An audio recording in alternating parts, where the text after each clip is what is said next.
Bonjour à tous et bienvenue sur la chaîne Mes Positive. Alors je me présente et je m'appelle Mélanie. Je partage avec vous des vidéos de motivation et développement personnel. Aujourd'hui on va aborder le thème comment surmonter une rupture amoureuse. Restez connectés et je vous apporte la réponse après le générique.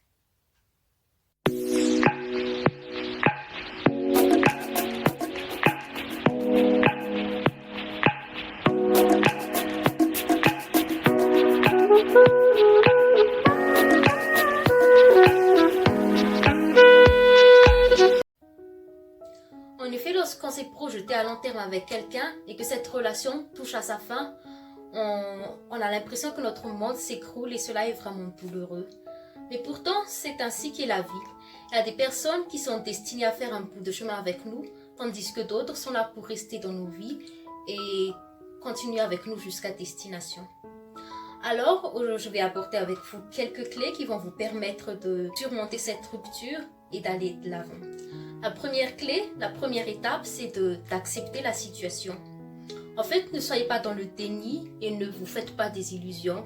Ne vous dites pas que oui, peut-être qu'il ou qu'elle va revenir. Non, en fait, ne vous nourrissez pas de faux espoirs.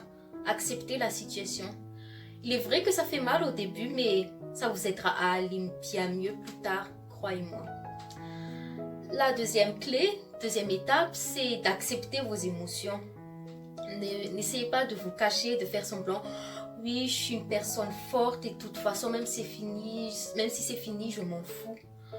Non, puisque vos émotions vont vous rattraper et là, vous allez exploser, ça vous fera vraiment beaucoup de mal. Donc, acceptez le fait que vous soyez triste et exprimez cette tristesse.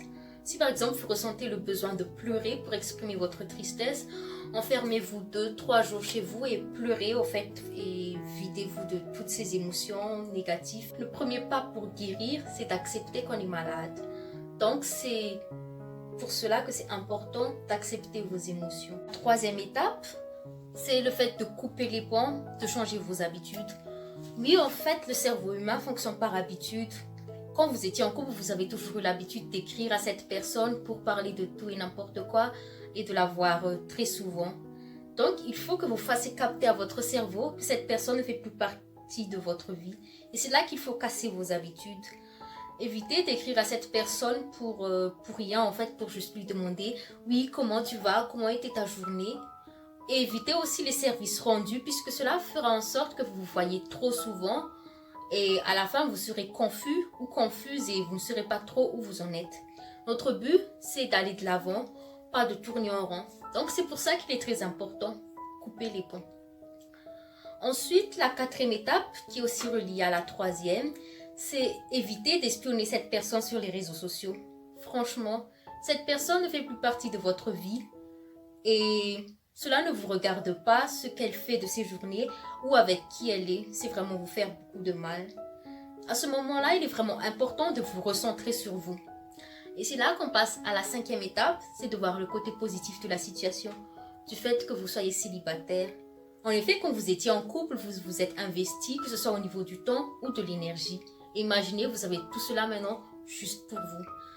Donc là, c'est vraiment le temps de remettre un peu de peps au niveau de votre vie. Faites-vous plaisir, faites des activités qui vous plaisent et qui vous tiennent à cœur. Fixez-vous de nouveaux défis en fait et voilà, profitez juste de la vie. Croyez-moi, ça vous fera beaucoup de bien. C'est vrai que lorsqu'on vient de vivre une rupture, on se sent rassuré à l'idée de se retourner vers quelqu'un pour combler ce manque, ce vide. Et pourtant, c'est une très mauvaise idée car c'est un moment où vous êtes vraiment vulnérable. Et si vous tombez sur une mauvaise personne, cette personne pourra exploiter votre vulnérabilité. Et là, vous vous retrouverez dans une relation toxique et au final, vous allez vous retrouver avec de nouvelles blessures. Soit tout au contraire, c'est une bonne personne, mais vous êtes encore tellement marqué par votre passé que vous risquez d'avoir le cœur amer et de pourrir la vie à cette personne. Donc, le mieux, c'est d'éviter de nouvelles relations tant que vous n'avez pas guéri de vos blessures et tant que vous n'avez pas tiré des leçons de votre ancienne relation. Une autre raison, c'est qui pousse certaines personnes à se mettre dans des relations trop rapidement, c'est peut-être qu'ils voient que « Ah, tiens, mon ex, il est avec quelqu'un ou elle est avec quelqu'un, donc moi aussi je vais me remettre en couple puisque de toute façon il a déjà tourné la page. » Si votre ex a pu guérir de ses blessures aussi rapidement et voilà, tirer des leçons aussi rapidement, c'est tant mieux pour lui. Dans la vie, on est en concurrence qu'avec soi-même. Donc si vous ne vous sentez pas encore prêt, prenez votre temps et guérissez de vos blessures, tirez des leçons. Qu'est-ce que je veux dire par tirer des leçons? En fait, si votre couple est arrivé à sa fin, c'est juste qu'il y avait déjà des choses qui ne fonctionnaient pas, il y avait déjà des dysfonctionnements.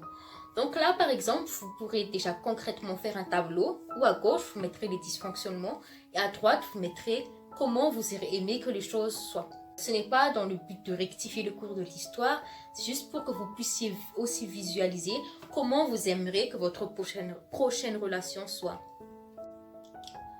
Prenez aussi le temps de faire une introspection, de vous demander vos objectifs, quelles sont vos valeurs qui vous animent.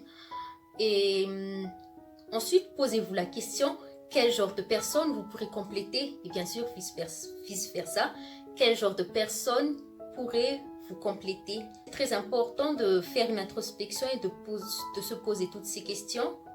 Et c'est important de le faire avant de foncer tête baissée dans une autre relation, car cela vous permettra aussi d'avoir une relation plus épanouie. Comme je disais aussi tout à l'heure avec les relations pansement, c'est que c'est important de les éviter, puisque le but, c'est que vous soyez complémentaires, que vous complétez une personne. Et on est bien d'accord que lorsqu'on est vide, on ne complète personne. Donc prenez vraiment votre temps, c'est important. Après avoir fait tout cela, l'introspection, les dysfonctionnements et vos standards, il est aussi important de vous remettre en question sur quelle est ma part de responsabilité dans le dysfonctionnement qu'il y avait dans mon ancien couple. Puisque quand il y a séparation, en fait, toutes les personnes ont leur part de faute. Et ça ne vous amène vraiment nulle part d'aller toujours pointer votre ex du doigt, de dire oui, il a fait ceci, cela, mais posez-vous la question, qu'est-ce que vous avez fait? Ce n'est pas aussi dans le but de dire oui, je vais changer et ensuite je vais aller dire à mon ex et lui montrer que oui, j'ai vraiment changé. Non, faites-le pour vous, pour être une meilleure version de vous-même. C'était les 8 clés que je voulais partager avec vous pour surmonter une rupture. La première, c'est d'accepter la situation. La deuxième, c'est d'accepter vos émotions. La troisième, c'est de couper les ponts et de changer vos habitudes. La quatrième, c'est d'éviter de l'espionner sur les réseaux sociaux. La cinquième, c'est de voir le côté positif du fait que vous soyez célibataire. La sixième, c'est d'éviter les relations pansement. La septième, c'est de voir les dysfonctionnements, de les analyser et de faire une introspection, bien sûr. Et la dernière étape, 8e étape, c'est de faire un travail sur soi. Et à part ces 8 clés, je vous livre aussi quelques points bonus. Ne vous mettez pas trop la pression pour dire oui, je dois à tout prix aller de l'avant. Faites preuve de bienveillance envers vous-même et vraiment prenez le temps qu'il vous faut pour pouvoir surmonter cela. Et beaucoup de personnes parlent de oublier son ex. Personnellement, je pense que oublier son ex, c'est impossible, à moins que vous ayez de l'Alzheimer. Mais le plus important aussi, en fait, c'est de pardonner à cette personne et voilà, il faut que vous vous leviez un jour et que vous pensiez cela comme si c'était un bon vieux souvenir. Et le moment où vous ne ressentirez plus de sentiments d'amertume vis-à-vis de votre ex et que vous aurez tiré des leçons, là, vous serez prêt pour une nouvelle relation et à redonner la chance à l'amour.